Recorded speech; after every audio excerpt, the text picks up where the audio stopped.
I think I have to really care for myself.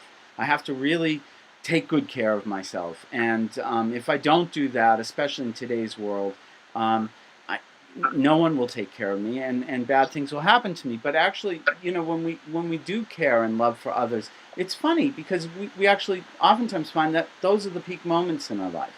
And so, why do you think that is? Yeah, well, I think that it's the clinging to the self is a very contracted way of being. When you have a self that you're clinging to very strongly, then there's a strong sense of other, and then we use the world to kind of cherish ourselves or protect ourselves from the world. And what's interesting is we often think, we misunderstand on this path, I think, sometimes, that the self or caring about the self is a negative thing, but what it really is saying is that we don't have to get rid of the ego at all. We don't have to get rid of the self at all. We just need to expand the self in order to make others the recipient of the love and care we usually only reserve for ourselves. So in actuality, this is a path of inclusion. It's a path of, it's not that you have to stop caring for yourself. It's just that you have to include others, include life. And when you include life more than life, it feels like life's not something that happens to you, but that you become a part of life and life becomes bigger. So it's an expansion of the self, which is inclusive. That's great. Does that make sense? Yeah, that's really, makes a lot of, I'm inspired. So then maybe you can tell me a little bit, how can I remember to do that? I mean, if I'm rushing around, my boss is yelling at me, or, and my first thought is naturally, oh, I've really got to get centered and be strong. And it really ends up being a lot about me at that point. So how do I remember at that moment? Well, I think there's a few ways of thinking about this. One is, I think, when we do practice, formal practice, like the practice of Tonglen, which is the practice of giving to others the things we usually reserve for ourselves, and taking in the suffering that we usually try to push away.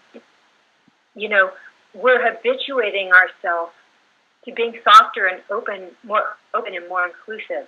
So all the practices on this path have to do with moving out of this contraction. And when I say contraction, I mean this strong, that all of our thoughts and emotions are centered around me, but it's also physical. Like we see ourselves contracting physically, and it's an energetic contraction. Mm-hmm. So once we start practicing and we contemplate this more, we start developing some discernment.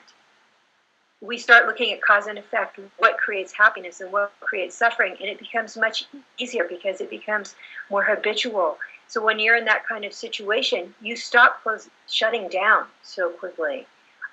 So in some ways, in some ways it seems very obvious, but this is something to work on both on a conceptual level and on a physical level through meditation and contemplation and reading the teachings. That's why this is so powerful, this path.